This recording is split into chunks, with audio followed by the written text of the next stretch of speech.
9, 8, 7, 6, 5, 4, 3, 2, 1, 0.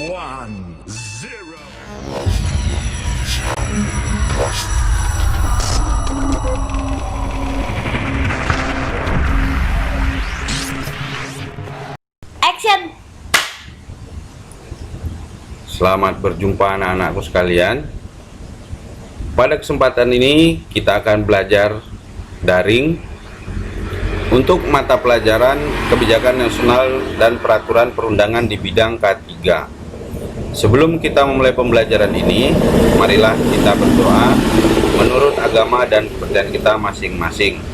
Berdoa mulai. Berdoa selesai. Anak-anakku sekalian, siswa-siswi SMK Trikarya, kalian sudah memilih untuk bersekolah di SMK, di mana SMK ini memiliki program tamat langsung kerja. Oleh karena itu, sangat dibutuhkan bagi kalian sebuah pemahaman dan pengertian bagaimana sih sebenarnya tenaga kerja di Indonesia. Baiklah, untuk kesempatan ini kita akan membahas tentang ketenaga kerjaan Indonesia, tentang hal-hal pokok yang menjadi permasalahan ketenaga kerjaan, serta hak-hak yang harus dipenuhi perusahaan kepada tenaga kerjanya masing-masing.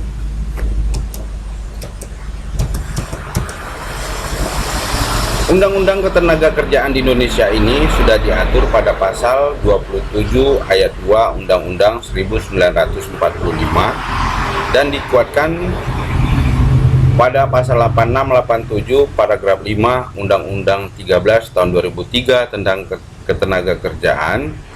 Selanjutnya dikuatkan kembali oleh Undang-Undang Nomor 1 tahun 1970, di mana peraturan pelaksanaannya adalah mencakup peraturan khusus, selanjutnya peraturan menteri dan peraturan presiden. Pasal 27 ayat 2 berbunyi, tiap-tiap warga negara berhak atas pekerjaan dan penghidupan yang layak bagi kemanusiaan. Sementara Undang-Undang Nomor 13 tahun 2003 ini membahas tentang ketenagakerjaan. Begitu juga dengan pasal 86 dan 87.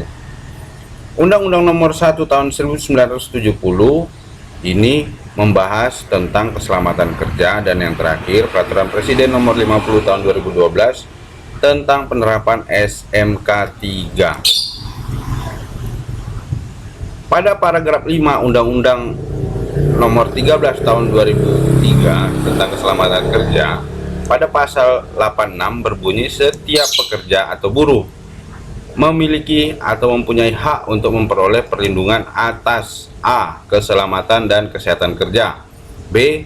Moral dan kesusilaan, dan C. Memperlakukan yang sesuai dengan harkat dan martabat manusia serta nilai-nilai agama. Jadi sekiranya nanti kalian sudah mampu untuk berada di lingkungan kerja, maka 3 hak pokok yang harus kalian dapatkan adalah seperti yang tercantum dan seperti yang Bapak barusan bacakan tadi. Untuk ayat 2, untuk melindungi keselamatan pekerja atau buruh guna mewujudkan produktivitas kerja yang optimal, diselenggarakan upaya keselamatan dan kesehatan kerja. Jadi di sini memberi arti bahwasanya saat kalian bekerja di sebuah perusahaan atau di sebuah firma, kalian harus dilengkapi dengan alat-alat kesehatan dan alat-alat keselamatan agar kalian tetap bisa selamat atau tetap bisa bekerja tanpa ada gangguan-gangguan yang berasal dari pekerjaan yang kalian lakukan. Pada poin yang ketiga, perlindungan sebagaimana yang dimaksud pada ayat 1 dan 2 dilaksanakan sesuai dengan peraturan perundang-undangan yang berlaku. Pada pasal 87 Setiap perusahaan wajib menerapkan sistem manajemen keselamatan dan kesehatan kerja yang terintegrasi dengan sistem manajemen perusahaan. Di sini kalian akan terintegrasi, di mana kalian akan diatur oleh orang yang disebut dengan safety, dan safety inilah yang akan mengatur sistem manajemen perusahaan agar pekerjaan yang berlangsung di perusahaan tersebut bisa berlangsung dengan aman. Pada poin kedua, ketentuan mengenai penerapan sistem manajemen keselamatan dan kesehatan kerja sebagaimana diatur pada pasal 1 diatur dengan peraturan pemerintah. Pada keterkaitan keselamatan dan kesehatan kerja atau K3 sebagai suatu teknologi dengan sistem lainnya, diagramnya bisa kita lihat pada layar. Di sini, hak asasi manusia adalah sebagai dasar dari penerapan K3, di mana industri atau dunia usaha, lingkungan, dan kesehatan ini merupakan ruang lingkup dari ketenaga kerjaan. Di sini harus seimbang, tidak ada yang lebih besar, tidak ada yang lebih kecil. Mereka harus seimbang, saling melindungi, dan saling menjaga. Sumber daya manusia di Indonesia, di mana pada saat ini penduduk usia kerja itu berjumlah 170 juta jiwa lebih. Di sini beberapa angkatan kerja sudah dikelompokkan, di mana ada tamatan SD atau di bawah SD, tamatan di bawah tamatan SMP, di bawah tamatan SMA, dan di bawah tamatan D3, terakhir di bawah tamatan S1. Untuk pekerjaan yang sudah dirangkum di sini adalah untuk pertanian itu mengambil porsi 38,17% dari tenaga kerja yang ada di Indonesia. Untuk perdagangan itu 20,88%. Untuk jasa, misalnya di sini jasa pengurusan SIM, jasa pengurusan surat menyurat, dan lain-lain, itu mengambil porsi 15,30% dari angka tenaga kerja Indonesia. Jasa untuk industri itu ada 12,31%, untuk bangunan ada 5,02%, angkutan 5,02%, keuangan atau perbankan 1,85%, pertambangan 1,22%, listrik, gas, dan air 0,23%. Jadi sekiranya kalian mau dikelompokkan, maka kalian bisa dikelompokkan di industri. Untuk lingkup pekerjaan, tenaga kerja yang bekerja di atas 35 jam itu ada 67,26%. Tenaga kerja yang bekerja di bawah 35 jam dalam satu minggu itu berada pada kisaran 32,74%. Pengangguran di Indonesia itu, pengangguran yang memiliki ijazah SD ada 23,66%, SMP 22,21%, SMA ada 41,23%, D3 5,35%, dan S1 7,55%. Di sini bisa kita simpulkan bahwasanya tenaga kerja yang paling banyak menumpuk adalah tenaga kerja yang tamatan SMA. Kondisi ketenaga kerjaan Indonesia untuk pengangguran itu berada pada persentase 5,94%, dan yang bekerja ada di angka 94,06%. Baiklah, kita lanjutkan. Permasalahan pokok bidang ketenagakerjaan yang terjadi di Indonesia. Yang pertama adalah rendahnya mutu dan kompetensi SDM. Kenapa begitu? Karena yang pertama, angka yang mendominasi tenaga kerja sebanyak 47,77% atau 57,03 juta ini adalah tenaga kerja yang berijazah SD. Jadi otomatis mereka kurang ilmu. Mereka hanya mengandalkan pengalaman dan tidak bisa berkembang. Untuk peringkat produktivitas kita Indonesia itu berada pada nomor urut yang ke-35 dari 57 negara. Ini berarti produktivitas kita masih rendah. Berikutnya untuk daya saing, kita berada di peringkat 44 dari 139 negara.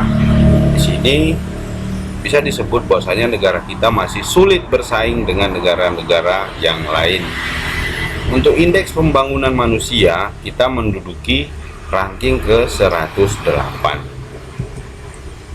Selanjutnya, masalah tenaga kerja yang ada di Indonesia adalah besarnya pengangguran adalah setengah dari pengangguran, di mana jumlah pengangguran adalah 8,11 juta. Jumlah setengah pengangguran atau orang yang bekerja part-time adalah 36,43 juta. Jadi di sini sudah barang tentu sebenarnya apa yang menjadi permasalahan kita, bahwasanya tenaga kerja kita adalah di bawah SDM yang ada di luar negeri. Untuk masalah dengan pemerintah, di sini belum ada link dan match, di mana masih output oriented atau belum job oriented antar dunia kerja dan dunia pendidikan. Jadi dunia tenaga kerja kita terlalu menggunakan sistem pendidikan yang monoton sehingga tidak berkembang. Selanjutnya poin yang keempat, minimnya pendidikan keterampilan kewirausahaan. Kita bisa ambil contoh negara Cina yang mampu memproduksi barang-barang hanya dengan skala rumah tangga, dan mereka membuka keran ekspor ke negara-negara lain dengan sangat mudah. Berbeda dengan kita hanya mengandalkan pekerjaan-pekerjaan yang memiliki manajemen yang tinggi dengan upah yang sangat sederhana. Dan terakhir adalah pelatihan kerja belum dipandang sebagai bagian dari sistem pendidikan nasional, sehingga ilmu-ilmu terapan tersebut jarang dikuasai oleh tenaga kerja Indonesia. Selanjutnya adalah yang keenam, hubungan industrial yang belum sepenuhnya harmonis. Kenapa begitu? Belum seluruh stakeholder memahami peraturan perundang-undangan ketenagakerjaan. Yang kedua, masih terjadi PHK sepihak. Dan yang ketiga, penerapan outsourcing yang belum sesuai dengan aturan. Berikut yang ketujuh, belum optimal penempatan perlindungan dan pemberdayaan TKI.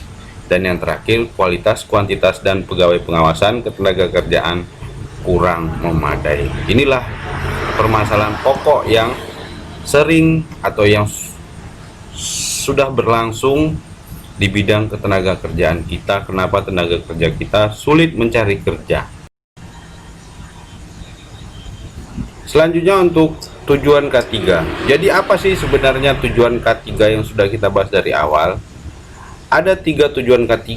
Yang pertama adalah tenaga kerja mendapat perlindungan atas keselamatan dalam pekerjaannya, sehingga tenaga kerja bisa beraktivitas dengan normal sampai tenaga kerja tersebut pensiun tanpa terjadi sesuatu apapun.